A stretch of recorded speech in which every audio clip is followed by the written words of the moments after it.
Okay guys, so let's take a look at this problem right here. We need to find the multiplicity.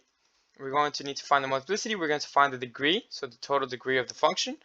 And we're going to find all the zeros.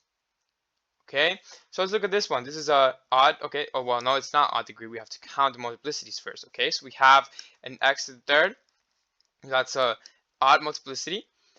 And then we have, so that's going to be 3. And then this is in 1 multiplicity, so that's going to be 1 plus 2. That's going to give us 6.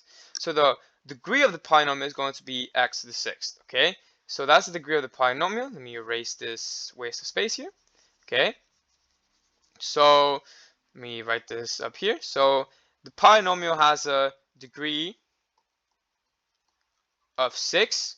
So that means it's going to be an even function, okay? So it's going to be facing upwards. Or actually, this one's going to be facing downwards because it's negative. It's actually a negative, okay? So you got to keep that in mind too. Okay, so the multiplicity of the x to the third, the negative 2x to the third, that's, or not actually, not the negative 2x, hold on. It's only the x to the third, sorry. Okay, so that's a multiplicity of 3. This is the x plus 1, that's a multiplicity of, well, 1. Or no, it's not because it's x plus 1. It's just going to, it's because, the 1 is right here, right? So it's going to be a multiplicity of 1. And the x minus 4, we see it's raised to the second power. That actually just means that you're going to have x minus 4. That's what it means. If you have an x minus 4 to the third, it literally just means that you're going to multiply like this. You have literally 3x minus 4s. That's all it means, okay? It doesn't mean you're going to distribute. It just means you have literally 3x to the fourths, okay? That's literally what multiplicity means. It's just how many times the 0 is repeated. The same 0 is repeated, okay? Multiplicity is just how many times a 0 is repeated. Okay, so in this case, let me erase this one too.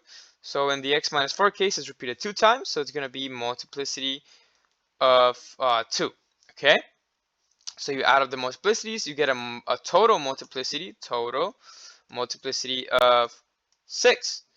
And that's our total multiplicity. All the zeros is x equals 0, because if you do x, negative 2x to the third equals 0, and you divide by negative 2, you get 0. X to the third equals 0. You cube root this, and you're gonna get x equals 0. Okay, so that's how x equals 0 for that one. If you guys were wondering, that should be basic. You guys should already know that. Anytime you have a x by itself, that's all you really have to do. It's just x equals 0. And then this one is going to be x negative 1 and x equals positive 4 for that one. So those are going to be the zeros of this function.